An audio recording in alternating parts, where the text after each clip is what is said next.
Good morning students. आज हम BEd first year का first paper childhood and growing up का topic Erikson's theory of psycho social development के बारे में पढ़ेंगे। जो एरिक्सन थे वो एक जर्मन साइकोलॉजिस्ट थे जिन्होंने ये बताया कि जो मनुष्य है वो अपने जीवन में बहुत सारी कठिनाइयों और बहुत सारी परिस्थितियों का सामना करता है, जिसको कि उन्होंने क्राइसिस ऑफ लाइफ का नाम दिया।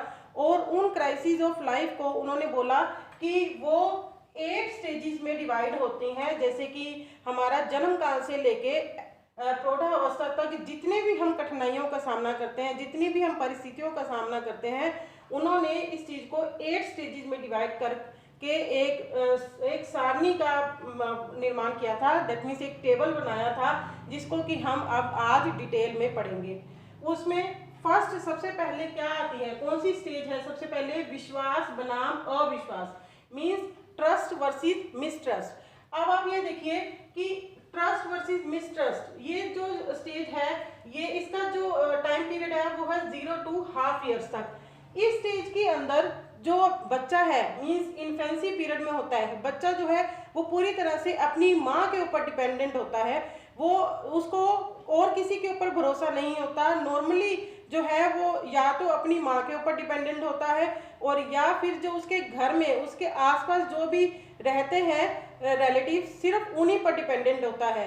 दैट मीन्स या तो बच्चे को अगर अच्छा एनवायरनमेंट मिलता है घर के अंदर, अच्छा वो होता है, मीन्स पेरेंट्स जो हैं उनके आसपास जो भी रिलेटिव्स हैं वो उनकी अच्छी केयर करते हैं, तो बच्चा उनके प्रति विश्वास की भावना बना लेता है। दूसरी तरफ अगर जो बच्चा है उसको जो हमारे घर से अतिरिक्त जो भी दूसरे व्यक्ति होते हैं वो उनके प्रति अविश्वास की भावना को शो करता है। दैट मीन्स कि उनके लिए वो मिसट्रस्ट की भावना, उन पे विश्वास नहीं कर पाता। वो सिर्फ अपने घर वालों पे या सिर्फ अपनी मदर पे या सिर्फ अपने फादर के ऊपर ही ट्रस्ट करना सीखता है इस एज के अंदर। तो ये इसका जो टाइम पीरियड है वो कितना है, 0 to हाफ ईयर्स तक। तो और इसके अंदर हमारे पास जो एक गुण आता है बच्चे के अंदर, वो आता है होप, विश्वास। इस स्टेज के अंदर बच्चे को होप मतलब बच्चे को विश्वास करना आता है किसी और के ऊपर। दूसरा है स्वायत्तता बनाम लज्जा, autonomy versus shame and doubt, और इसका टाइम पीरियड है 1.5 years to 3 years तक। इस स्टेज के अंदर क्या होता है कि आप देखिए जो बच्चा है वो 1.5 से 3 साल तक की एज तक आ गया है। इसके अंदर बच्चा खुद कुछ ना कुछ करने की कोशिश करता है। दैट मीन्स वो ऑटोनॉमी लाने की कोशिश करता है, आत्मनिर्भर होने की कोशिश करता है। तो इसके अंदर अगर तो बच्चा कुछ भी काम करने में सफल होता है, मान लो अगर बच्चा कोई काम करना सीखता है, कुछ स्टार्ट करता है, आत्मनिर्भर होने की कोशिश करता है, खेलना कूदना इस तरह से वो कुछ ना कुछ करने की कोशिश करता है, तब उसके अंदर क्या आती है, ऑटोनॉमी आती है। बट अगर कोई बच्चा इस तरह से काम नहीं कर पाता, अपने आत्मनिर्भर नहीं हो पाता, तो दूसरी तरफ उस बच्चे के अंदर क्या प्रोड्यूस होता है, क्या आता है, लज्जा आती है, शेम एंड डाउट आती है। तो अगर तो बच्चा आत्मनिर्भर हो गया, बच्चा कुछ ना कुछ करने में सफल हो जाता है, तो उसके अंदर स्वायत्तता आती है। पर अगर बच्चा सफल नहीं हो पाता है तो उसके अंदर लज्जा आती है, मतलब शेम एंड डाउट आता है। तो इसका जो गुण है जो बच्चे के अंदर आता है वो है विल। अगर बच्चे के अंदर विल पावर होगी, विल होगी, तो बच्चा आत्मनिर्भर हो पाएगा। अगर बच्चे के अंदर विल ही नहीं है काम करने की, आत्मनिर्भर होने की शक्ति नहीं है, विल नहीं है, इच्छा नहीं है, तो वो आत्मनिर्भर नहीं हो पाएगा और उसके अंदर शेम एंड डाउट आएगा। नेक्स्ट स्टेज है पहल बनाम अपराध बोध, इनिशिएटिव वर्सेस गिल्ट। इसके अंदर क्या होता है, ये 3 से 6 ईयर्स तक होती है, मीन्स 3 से 6 साल तक होती है। अब आपको पता है कि जो 3 से 6 साल का बच्चा है वो कुछ ना कुछ नया ट्राई करने की कोशिश करता है, वो कुछ ना कुछ पूछने की कोशिश करता है, वो पहल करता है, वो हर एक काम के लिए पहल करता है। वो मान लो हमसे क्वेश्चन करता है, काफ़ी तरह के कुछ ना कुछ जानने का इच्छुक रहता है। अगर बच्चे को हम थोड़ा सा मोटिवेट करें तो वो पहल करने की कोशिश करता है, दैट मीन्स इनिशिएटिव लेता है। और दूसरी तरफ अगर बच्चे को हम ये कराएं कि आपने ये काम गलत किया है, आपको दोबारा नहीं करना है, बार बार हम बच्चे को डांटते रहें, बार बार उसको ये जताते रहें कि आपने ये काम गलत किया है, ये दोबारा नहीं करना है, तो उससे उसके अंदर क्या आएगी, गिल्ट आएगी, अपराध बोध आएगा। ठीक है, तो इससे क्या होगा, उस बच्चे के अंदर पर्पस की भावना आएगी, मीन्स उद्देश्य है। अगर बच्चे के पास उद्देश्य है कोई, तो वो पहल करेगा, इनिशिएटिव लेगा। और अगर बच्चे के पास उद्देश्य ही नहीं है तो वो अपराध बोध का अनुभव करेगा। उसके बाद है फोर्थ स्टेज, अध्याय व्यवसाय बनाम हीनता, इंडस्ट्री वर्सेस इंफीरियरिटी। ये आता है 6 से 12 साल तक का बच्चे के लिए। ये जो 6 से 12 साल तक के बच्चे होते हैं, ये स्कूल गोइंग बच्चे होते हैं और ये कुछ ना कुछ नया करने की कोशिश करते हैं। जैसे कि अध्यय व्यवसाय का मीनिंग ये है कि इस एज के बच्चों से हम ये उम्मीद करते हैं कि वो हमारे साथ घर का काम भी करवाएं, कुछ कोई भी घर के कामों में कुछ एक्स्ट्रा जो भी हमने काम करवाने हैं उसके अंदर हमारी हेल्प करवाएं। तो इस एज में बच्चे कुछ कोशिश भी करते हैं कुछ नया करने की, कुछ नया सीखने की, तो जिसे हम क्या कहते हैं, इंडस्ट्री। और वर्सेस हीनता, इसके अंदर क्या होगा कि अगर बच्चे को हम कहें कि बच्चे को हम हमेशा दूसरों से पीछे समझे, दूसरों से हीन समझे, हम कहें कि हम उनको दूसरों से कंपैरिजन करें, तो बच्चे के अंदर हीनता की भावना आ जाती है कि मैं हमेशा उससे नीचे ही रहूँगा, मैं उसके बराबर कभी नहीं जा सकता।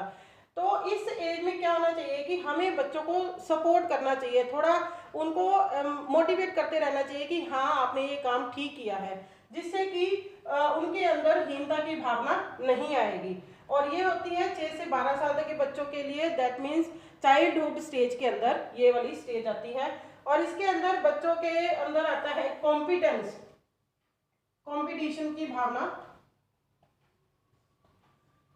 अगर बच्चों के अंदर कॉम्पिटेंस की भावना होगी तो मीन्स उनके अंदर कोई क्षमता होगी, तभी वो कुछ ना कुछ कर पाएंगे, तभी वो हमारे हेल्प कर पाएंगे। अदरवाइज अगर उनके अंदर कोई क्षमता नहीं है या हम क्षमता उनके अंदर पैदा होने नहीं देंगे तो वो हीन भावना को फील करेंगे।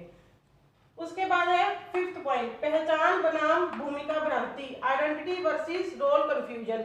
ये है 12 to 20 ईयर्स के लिए। और ये वाली एज जो है वो है अडोलेसेंस।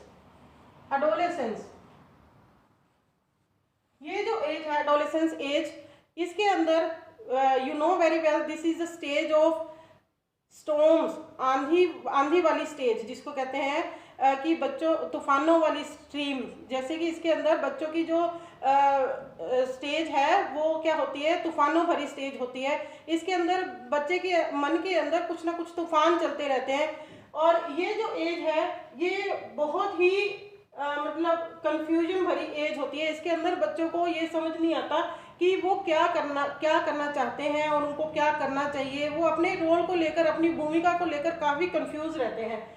दूसरी तरफ ये भी होता है कि अगर बच्चा शुरू से ही इंडिपेंडेंट चलता आ रहा है तो वो अपनी आइडेंटिटी मीन्स पहचान बनाने के लिए आतुर रहता है। मीन्स कि अगर बच्चा हमारा शुरू से ही बहुत अच्छा चल रहा है, वो इनिशिएटिव भी लेता है, वो कुछ ना कुछ हमारी हेल्प करने में भी हमारी कुछ ना कुछ आगे रहता है, हेल्प करने में भी आगे रहता है, तो जो वो अपनी आइडेंटिटी बनाने के लिए आतुर रहता है। इस एज में क्या होता है कि कुछ बच्चे तो अपनी आइडेंटिटी को लेके, अपने रोल को लेके काफ़ी संतुष्ट रहते हैं। उनको ये लगता है कि हाँ हमने लाइफ में यही काम करना है। और कुछ बच्चे अगर गलत रास्ते में पड़ जाते हैं, यू नो वेरी वेल कि इस एज के अंदर जो बच्चे हैं काफ़ी गलत रास्तों में पड़ जाते हैं, तो वो बच्चे अपने रोल को लेकर काफ़ी कंफ्यूज रहते हैं कि उनको अपनी लाइफ में एक्चुअली करना क्या है। तो हमें क्या करना चाहिए, मेनली इस स्टेज के अंदर पेरेंट्स को बच्चों को सपोर्ट करना चाहिए, उनके गलत और सही को अपनाएं और बच्चों को सही गाइड करें, उनका मार्गदर्शन करें और उनको कहें कि ये चीज़ गलत है, जिससे कि उनको मोटिवेशन मिलेगा, उनको गाइडेंस मिलेगी और वो सही रास्ते पर जाने की कोशिश करेंगे। उसके बाद है नेक्स्ट स्टेज, अंतरंगता बनाम अकेलापन, इंटीमेसी वर्सेस आइसोलेशन। और ये आती है 12 to 45 मीन्स अडल्टहुड के लिए।